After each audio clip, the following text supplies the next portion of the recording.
Nevada, Ted here. I'm the founder of Common Sense for Uniting America, and we are conducting a nationwide civic wellness campaign to end political division in the United States. Because of that, I'll often have people come up to me and say, hey, you must be a supporter of ranked choice voting or final five voting. And I'm not, and I feel I need to give you an explanation as to why not. So I want to do that today, and I want to start off by talking about us as a collective group.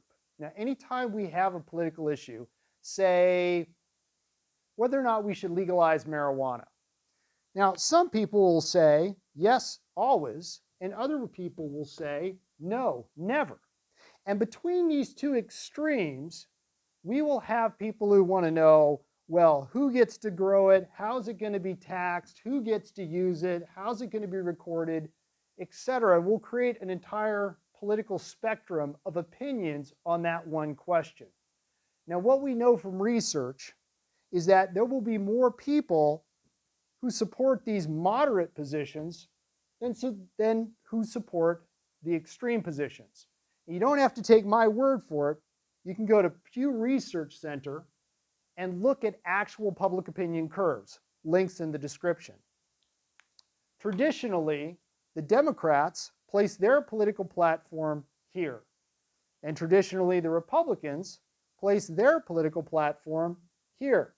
You don't have to believe me. Again, you can go to Pew Research Center and you can see where the Republicans and the Democrats place their political opinions. Links in the description.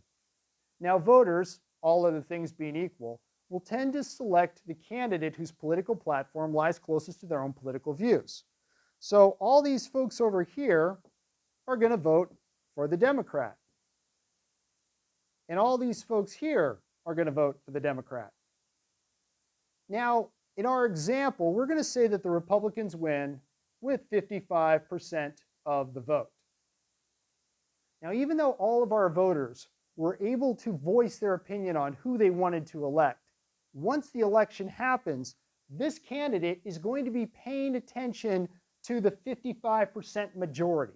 That's why it's called majority rule. And they're going to be ignoring this 45% minority. This also creates this political division and this polarization in our society. Now, 62% of voters in the United States, link in the description for that fact, do not like the two-party system and want to do something more, maybe add a third party. If we were to add a third party, where would we want to add that third party?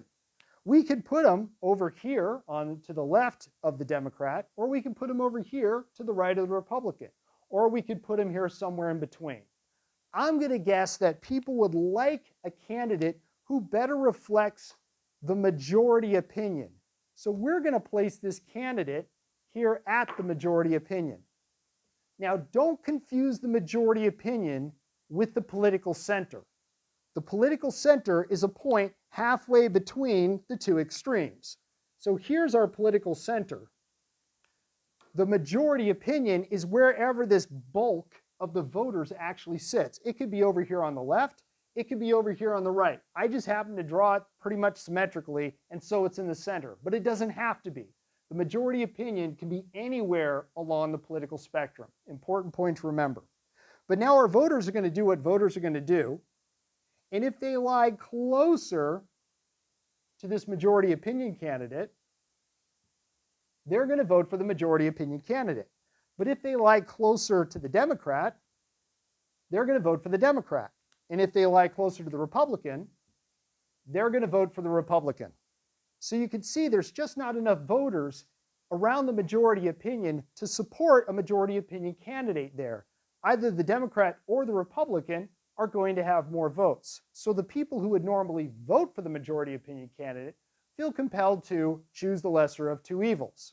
But even if they don't choose the lesser of two evils and they vote for the majority opinion candidate, our Republican candidate will say still wins with 40% of the vote. Now, since they've won with only 40% of the vote, we don't know how the other 60% feel about that candidate. And of course, that Republican candidate now feels compelled to support that 40% majority faction. This is what ranked choice voting is designed to stop. Now, the way ranked choice voting works is instead of only choosing one candidate, you get to rank all the different candidates. So in this case, I'm going to rank this my number 1 choice. I'm going to rank this my number 2 choice, and that's the only one left, so that would be my number 3 choice.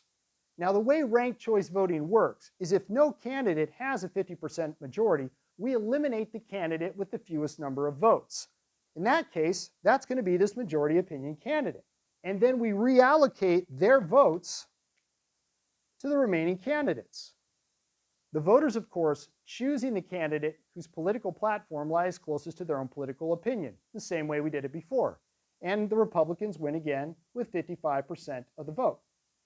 Now, Catherine Gell would say the problem here is we don't have enough competition. We don't have enough good candidates who are going up for election. So we're going to put in more competition this time. And so this time, we're going to have our majority opinion candidate, but we're also going to have a slightly more conservative majority opinion candidate and a slightly more liberal majority opinion candidate. Voters being voters, those who are closest to the Democrat are going to vote for the Democrat. And those who are closest to this majority opinion liberal candidate are going to vote for the majority opinion liberal candidate. Those who are closest to the majority opinion candidate are going to vote for the majority opinion candidate. Now, ranked choice voting does a lot of good things. First of all, if I'm going to go in and rank all of these candidates, I have to learn something about them. And that feels very empowering. We're going to have to learn where all these candidates sit on the issue to figure out which one's closest to us. And when I do that, then I have the ability to rank a whole bunch of candidates. I'm going to say, you're my top choice, you're my second choice, you're my third choice, and you're my fourth choice. The other good thing about ranked choice voting is these candidates are trying to have the most appeal to all the voters. So if you're not the first place choice because they're closest, they'll be your second place choice. And because of that, there's a lot less animosity in the elections, which is fantastic. And then we follow the normal process for ranked choice voting, and we get rid of the candidate who has the fewest number of votes. So that's going to be this one over here. And those votes are reallocated then to the remaining candidates. Now, if none of our candidates have a 50% majority, we get rid of the next candidate with the fewest number of votes, and we reallocate their voters. Once again, if one of our candidates doesn't have a 50% majority, we get rid of the candidate with the fewest number of votes. And once again, the Republican wins with a 55% majority. Now, maybe the problem is we still don't have enough competition. So this time, we are really going to load up with great candidates right here where the majority of voters are at to ensure that we have plenty of options for all these voters to choose from. So we have that candidate, and that candidate, and that candidate, and that candidate, and that candidate, and that candidate. We feel great because we've learned all about these candidates. We feel powerful because we've ranked all of these candidates. And we feel better about the election because all the candidates are being super nice to each other and really kind-hearted. And then we move to our ranked choice voting level, and we get rid of you, and we get rid of you, and you're eliminated, and you're eliminated, and you're eliminated, and you're eliminated, and you're eliminated. And we end up with the Republican getting a 55% majority, just like we did when we started off with the plurality election.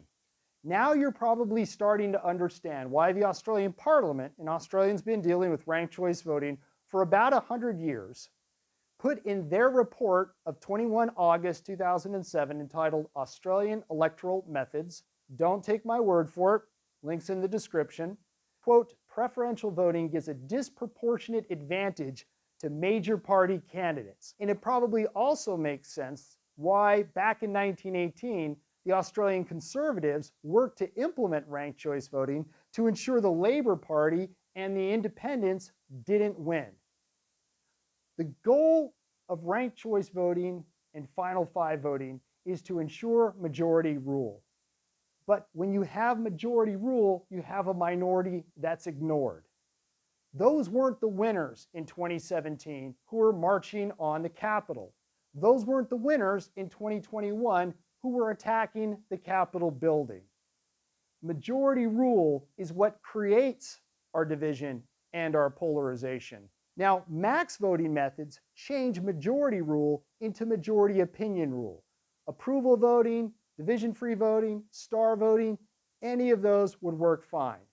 And because everybody's voice is part of determining where the majority opinion is, the voice of all of the voters continues to be heard even after the election. So that's why I'm not a fan of ranked choice voting or final five voting. I hope you found this informative. I'll see you out there.